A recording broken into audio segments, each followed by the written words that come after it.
Welcome again, bowlers. We're back on the lanes here at Foxview Lanes in Waukesha, Wisconsin. Neil and I have been discussing the QubicaAMF Edge machines and the advantages for the proprietors, the advantage for the bowlers. And now I wanted to talk about some benefits for the industry. What kind of options and benefits and reasons why investors and proprietors would put these machines in?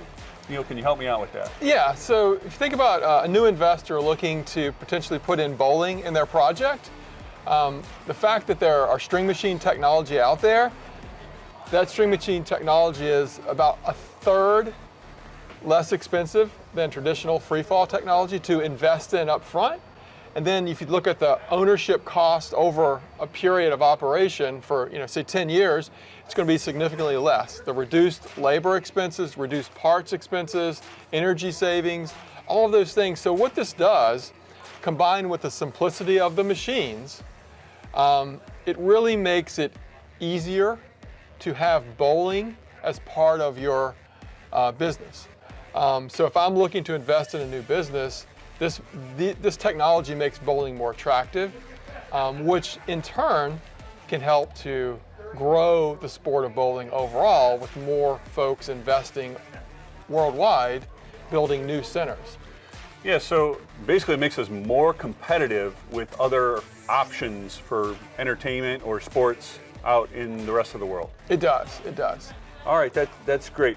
And then you mentioned, more bowlers coming in, so it really introduces bowling to the people, and I'm not talking about just the United States, around the world, more people will be introduced to bowling, which should help the popularity of bowling and have more people bowling more often around the world. Exactly, it just reduces the barrier to entry to invest in bowling, and especially in countries where it may just be very expensive in general to put bowling in. This really helps. Yeah, and you mentioned kind of the maintenance over 5 or 10 years. Earlier when we were behind the pin setters, we talked about the ROI, the return on investment, and you said something like 3.5 to 4 years. Mm-hmm. So, again, cheaper to go in initially, and then cheaper to operate over a period of time. Mm-hmm. So, very, very positive for the proprietors and investors out there that are looking to do that. One other area I wanted to kind of spend some time is, we have these machines, the QubicaAMF Edge, and they're USBC certified. They are now PBA approved as well, but they're different from what a lot of maybe our viewers have seen over the years, because these have only been approved since 2023, and so if you saw some 5-10 years ago, they were not the approved versions. They're different. What does that mean? Why is that important to our bowlers out there? Yeah, I think it's important to recognize that there's a lot of videos out. There's a lot of information. Some people have bowled on machines. Some people have seen videos.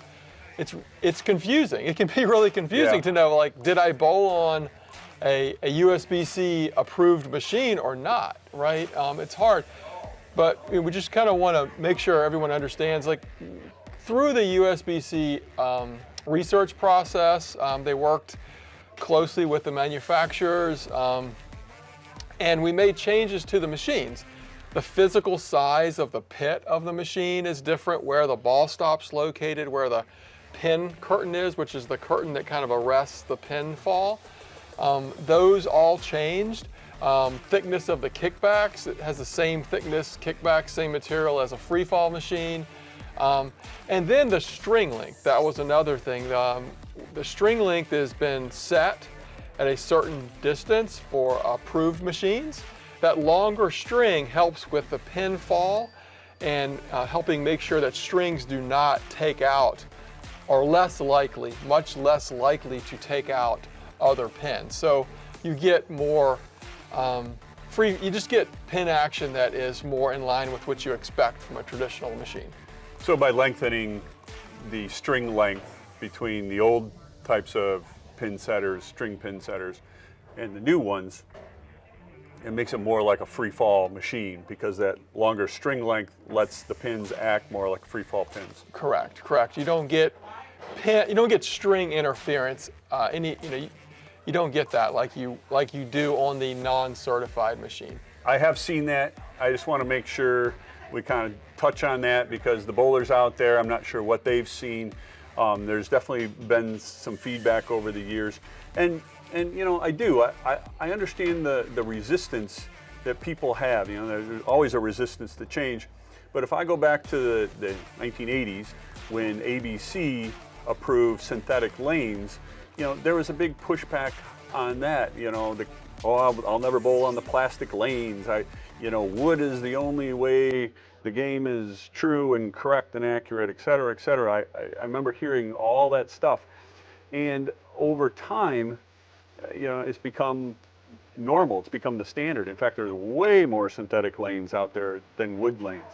And looking back, it's been 40 years. Looking back, I see that it's been an advantage. Had we, the bowling industry, not done that and allowed that and approved synthetic lanes, I cannot imagine where the bowling industry would be today, because how many wood lanes would we be building? How many wood lanes would still be out there?